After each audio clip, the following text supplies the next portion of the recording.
Here we go. There's that update. So today we went on ahead and got all the speakers out. So I'm going to show you what's going on. All right. So yes, there are 4 6.5s. Here's the problem. It is a complete stamped steel basket mounting. This one, however, does come out. It's got the 4 screws. So this will come out. So remember the speaker adapters that we were talking about, the wire harnesses? So this, and again, allegedly this is a 2000 Corolla. So this is the harness that's in it. That's what's in it. Okay? So I'm not sure if any of you got a 2000 Corolla, but this is what it looks like. The one that's off the internet, I think it's like a 8104 or something with a 04. Yeah, that's not the plug for it. I believe the 05, and I believe, if I'm not mistaken, comes off of a Tacoma. Give me a second. So this is what he bought, and it was intended for this vehicle, and that's what it looks like. That does not plug in. We go back.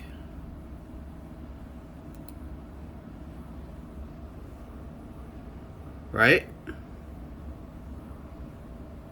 Toyota Tacoma.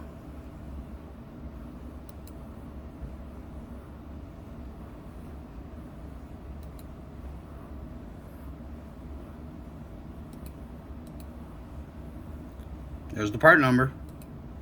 And there it is. That's the actual part number. So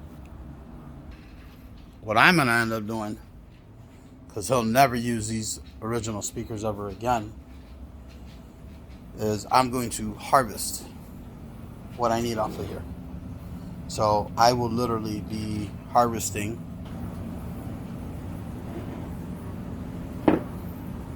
all of those 4 connectors so that everything's just plug and play, and then test the tape and things of that nature. So my fix for this situation, so the Pioneers, ironically enough, came with this. To my surprise, the thickness of that ring is the exact same thickness of that, to my surprise. So breaking everything away, we can center this ring. How we're going to mount it, I would prefer rivet nuts. We will see how things go. I need to make sure everything is smooth, make sure we got room. Sheet metal screws, do they work? Yes. Do I like them? No. So I will cross that bridge when we get to it. Oh, by the way, subs are in. So this is done. So I decided to go on ahead and flip the subs this way so that the terminals are further up. So I didn't want him going on ahead, sliding something here and hitting that terminal. So I thought about it. I said, if I flip the box and we get these terminals up on top so that when it lays this way, the terminals will be up on top. So God forbid if he does something, again, you can't always think of everything, but if you can think of it, God forbid, boom. I already see him doing that, shoving something there and then hitting the fucking terminal. So at least here, if they're up out of the way, he runs less of a risk of hitting it. So we are slowly but surely, that is done. Check mark. These are all out. Just some plastic that was underneath here. Not really good of a baffle or whatever. So this is funny as hell though. You talking about some old school fast rings. I don't know what the fuck this shit is made out of. Sorry for the language, but that's funny as hell. I do not know what the hell this is made out of. Feels like MDF. That's lasted for a long time. Hell, this is the one that came off of the front door. So, again, when you're embarking on an audio system and you bought the car, do keep in mind, you did not buy it from the dealership. You bought a used vehicle. Once I go in the garage, you guys will understand what I'm talking about. Real quick, should you guys embark on trying to remove this, Super easy. There is a screw here and a screw there. You take those out. 2 bolts, 12 millimeter. 2 Phillipses, one there, one on the other side. Take those out. 12 mils, take those out. And then ever so gently pull it up. Don't forget to take the emergency brake or the parking brake and lift it up. This is where we're going to put the base controller, the base knob. Okay? He told me to go on ahead and get rid of this and put the switch here. So that's going to be one of those things where I'm going to figure it all out and put what I need to put here. Take this, clean it up, and then put it in the back in the car. Is there room? Absolutely. In the vehicle, there is physically nothing here. Nothing. There is so much room, it's not even funny. So there's the room. Should you guys ever embark and have a 2000 or this body style Corolla and you're like, man, I want to put my base knob there. Yep, you can do it. There's plenty of room. So that's your counsel removal. Again, yes, I didn't show you. No, this is not a how-to video. But you guys, should you guys embark with that, man, how do I get this shit out? Huh? 2 screws, 2 Phillips, 2 12 millimeter bolts, and grab it and flip it. So onward to the garage. Hi, baby. How are you? Oh, you making a video? Yes. How are you? Yeah, I'm good. So little guy helped me out today. Came home from work. He actually, on a Lime scooter, and unfortunately got hurt. Okay, hold on. So, backstory? Unfortunately got hurt. Tell me. I'm a certified X Games Lime scooter driver, okay? So, a real rider falls and gets back on. So all jokes aside, he went to work and he's been in pain all day, and still like a champ, he came in here and gave me a helping hand. I am going to open up the garage door so I can show you what's been going on. So we're going to start from the front. Thank you. You want to, come on. I still got to put away tools. You still got what? I still got to put away tools and stuff. All right, go put away tools. Here's where we're at. Fantastic sea, fantastic pendejo, looking like shit. Don't worry about it. Tomorrow I get a shave. All right, so this is where we're at. Group 34M. So it's a Group 34 marine battery. This was my only option to do what I needed it to do. So when we embarked on these terminals, I had talked to the gentleman about this over at the battery, my battery supplies place. Told him the situation, told him what was going on. I brought these terminals, showed it to him. He goes, your best bet is to be able to use this battery, grab it, and literally, instead of turning the terminals that way, he goes, flip it this way and use them that way. So that solved my problem with some of it. I took a chance and I bought those brass terminals. There were M8s. To my surprise, they bolted right up. No hesitation whatsoever.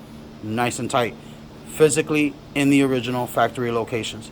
I now can go on ahead and still use the factory terminals and put them back on the car. And that's what I was trying to achieve. Unfortunately, the cabling was designed for the Group 3478. Again, not paying attention, and I've always told you guys, pay attention to what you're doing. I unfortunately did not follow what I always say, practice what I preach, and I foofed. So the cabling is extra long. So that came out of here. Luckily enough, there was an opening here. Ran all the cabling. It's extra cabling. So I don't like it, but man, I was not going to sit there and redo these cabling again. However, to my surprise, it is physically away from everything. There's my out, and there's the ground.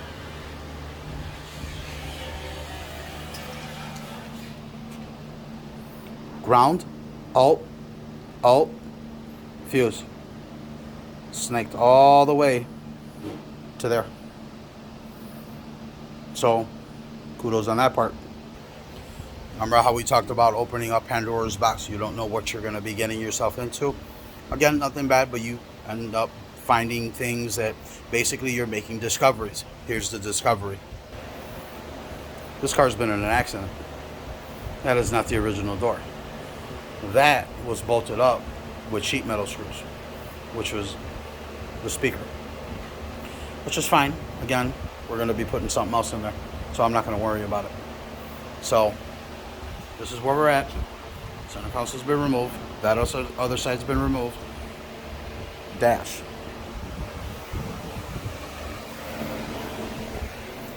Obviously the back dash and everything else. So this is where the other battery.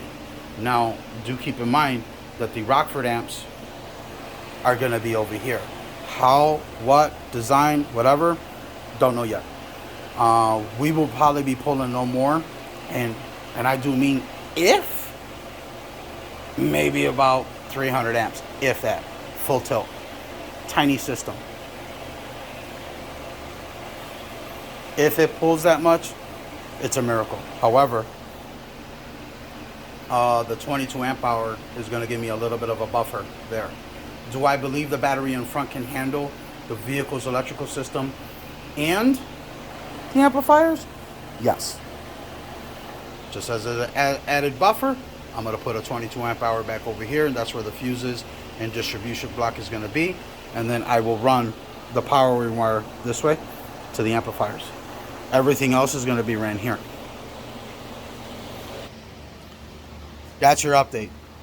Sorry for making it yet again another long video, but again, I don't edit my videos. I do it basically off my phone, and you guys get what you guys get. So it's okay to go on ahead and skip to the details, things of that nature. Do what you need to do, but again, a little something. We're getting there. So I think later on, once we're done with all of this testing, readjusting, then we'll be getting into the mechanics of it. That I won't make a video of. I'm not a fucking mechanic. Again, I'm not a professional audio builder. It's just a hobbyist. So if you find this informative, kudos. If there's other things that I could have done to make it better, let me know. So that's where we're at. So we're moving things along. Again, I'm showing you things, and I have forgotten.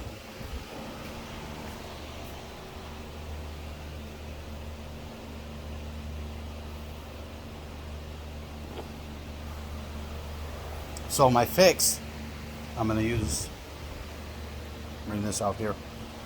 So the fix is this. Now, those were the original rings that came with the Pioneer set. All the tabs have been removed. So we have other mounting areas. So this is going to work. We have one here, one across, one directly up on top, and the other one at the bottom. So again, how we're going to do this, I don't like sheet metal screws. I really don't.